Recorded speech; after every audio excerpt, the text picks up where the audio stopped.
Hi! It's Bedhead and BL, and you guys know all about my special interest because that's why you're here. But this is my spouse. What's your name? Daniel. Daniel. And we're going to talk about his special interest. One of them. One of them. Okay, like this one is particularly big right now, but Extra it's in and special. out. In and out. Okay. Like What'd the you do bird this place. weekend? I played in a regional championship qualifier for Magic the Gathering. Magic the Gathering. Mm-hmm. Yeah. Yeah, and today we're going to crack a pack. What does that mean?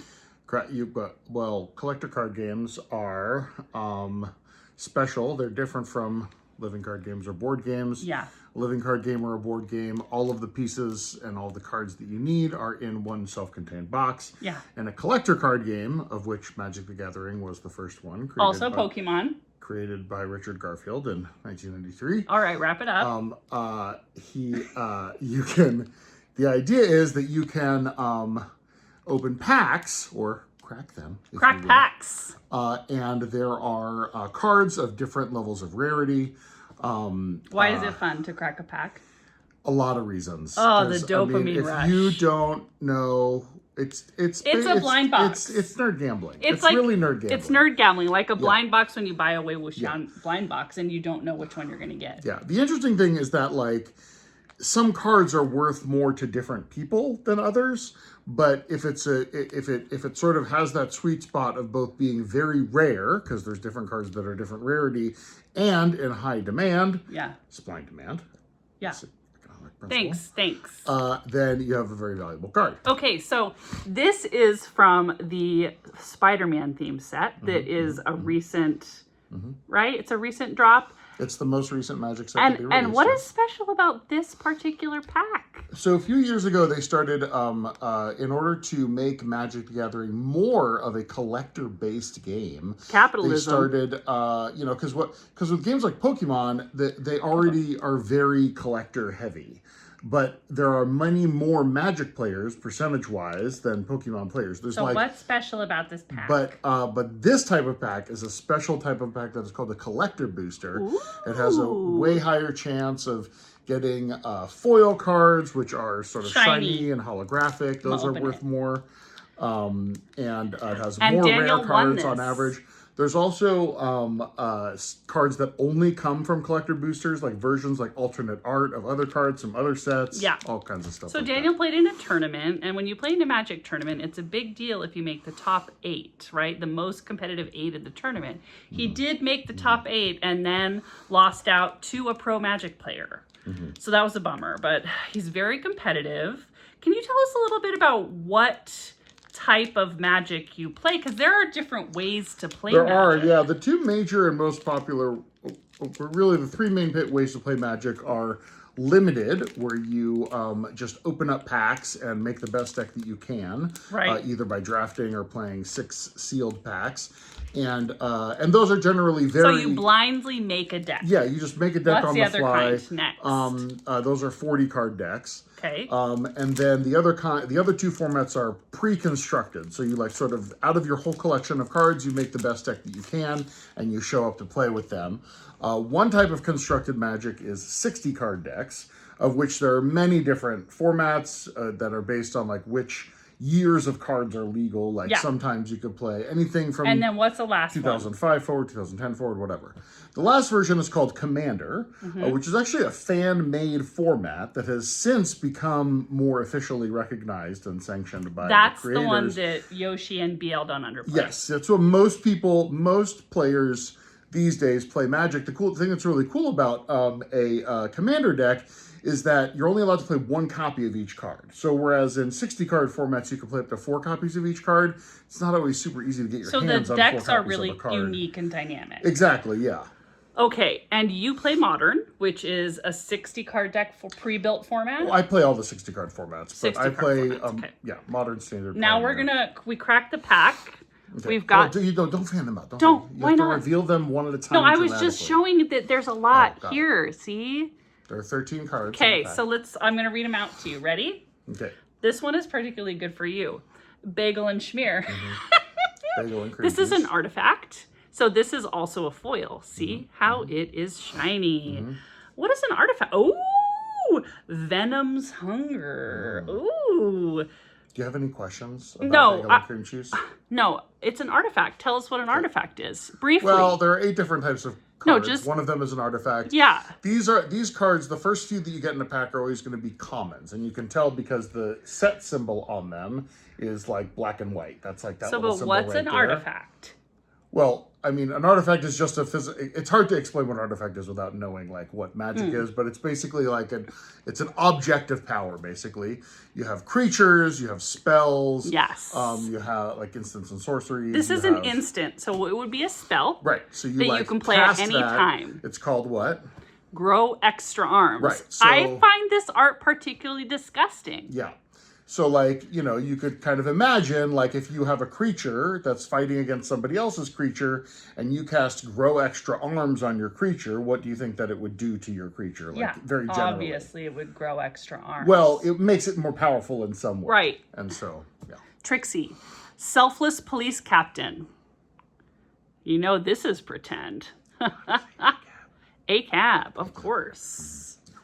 University campus. This is a land. You need lands. You put the lands out and they give you enough power to play your cards. This is also foil. They've all been foil so far. Maybe the whole deck, I think, is foil. The whole pack.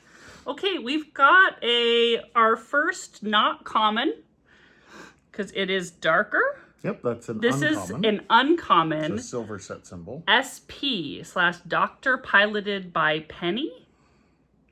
I don't know what that means. Ooh, the art's really cute. I think SP/DR is the name of the robot. Oh. And Penny is the name of the Spider-Man. This is a rare. Do you remember the Spider-Verse movie? One of them was a robot controlling. No, I don't remember that. Enter the Spider-Verse? You don't remember the Spider-Verse? The cartoon? No, I remember the movie. I don't remember the Spider-Man robot. There was the black and white one. I don't want to go through it. One. I don't want to go through it. I don't remember. Spider-Girl Legacy Hero. This is a rare. See. Oh, is it? Yeah. It's a gold symbol? Oh, no, it's not. Still uncommon. Gold is rare? Yes. Okay. And orange is mythic rare. Wall Crawl. This is an enchantment. So you could another type of spell. Very cool art. Love it. No big money cards yet. No big money. The rares. And we're hoping for big money. Okay, raising goblinoids. This is what we do as parents. That's true. I know. Although I think it's a different spelling of raising if you pay attention. Oh, it's raging. It's also raging. It's also, not raising. My bad. I mean, raising would be R-A-Z-I-N-G. They are on fire. We've got an extremely cool basic land with art that's mountain. Okay. This is that gold? It's hard to tell. That is a rare, yeah. Symbiote Spider-Man. I like the word symbiote. Learned that in school biology. Love it. Okay. What's a symbiote, babe? Yeah, a symbiote? Yeah, what's a symbiote? Yeah, when you share benefits of living. Doc Ock's Tentacles, an artifact. Yep. That's nasty. This is an artifact equipment specifically, so that would be something that you could. There's a gold. That's a rare. And the last one, Shadow of the Goblin. Not on the last one yet. Not on the last one yet. Not on the last one. This is also an enchantment. The art on this is particularly good. I really like that. Rest in Peace. So this is actually a card full from art. This is actually a card from another set that is just reprinted with Spider-Man art. But look at the full art. So this is different. You don't have the borders. Yeah, and what they did was they took, I think, 12 or 16 cards from other sets that are like iconic in-demand cards, and they put the art on them, which are all 16 or 12 or 16, whatever it is. They're all scenes, like famous scenes from Spider-Man comics. Oh, so cool. That's one of them. Enchantment or a Friendly Neighborhood. This is also gold. How do you feel about this pack so far? That's a rare. We have received 0 valuable cards. This is a $55 pack of cards. 0. And then we have an art card. This is just for funsies. Those are just for funsies. Do you have any guess as to what the most expensive card is that you could pull from like the value? The value. From a collector booster of Spider-Man.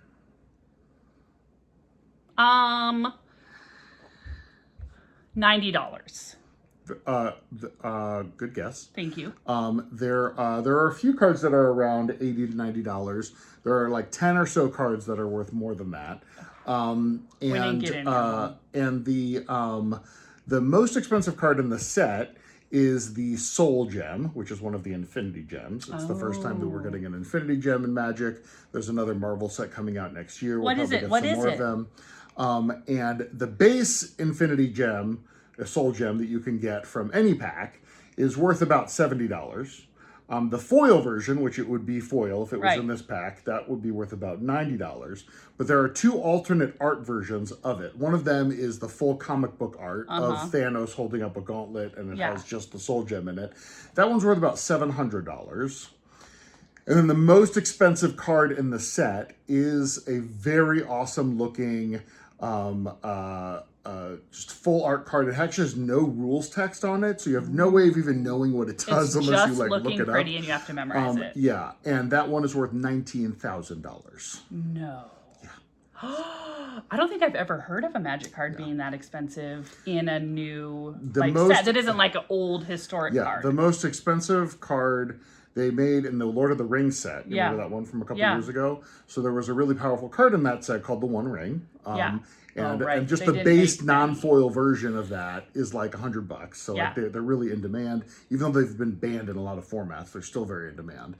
And they made a bunch of them. They do this thing sometimes in collector boosters where they do like a limited run, and it'll have a little stamp on it that says like 5 of 200, and it'll be like a specific like limited run of it that has that stamp on it. Well, for the One Ring, they made exactly one that has that stamp on it, and it just says did somebody get it? Do we know who has it? We don't know who sold it, but Post Malone bought it for $2 million. Post Malone is a huge Magic player. I knew that, but I didn't realize he bought it for $2 million. It's really funny. He's on. He makes a lot of appearances on this like small kind of Magic the Gathering YouTube channel because it's just like filmed at his local game shop, and he just like it's just like a hilarious like celebrity that they have on this show. But anyway, we're gonna be cracking some packs here, and what's the next set, babe? The next set is we're very excited about it. It is Avatar: The Last Airbender. So we're gonna be doing some content, some cracking some packs. We might crack a box. Crack a box. It's like $600. So it's for the fans, babe. For the fans. Okay. Bagel and Schmear. We'll be back. Love your faces. Love your faces.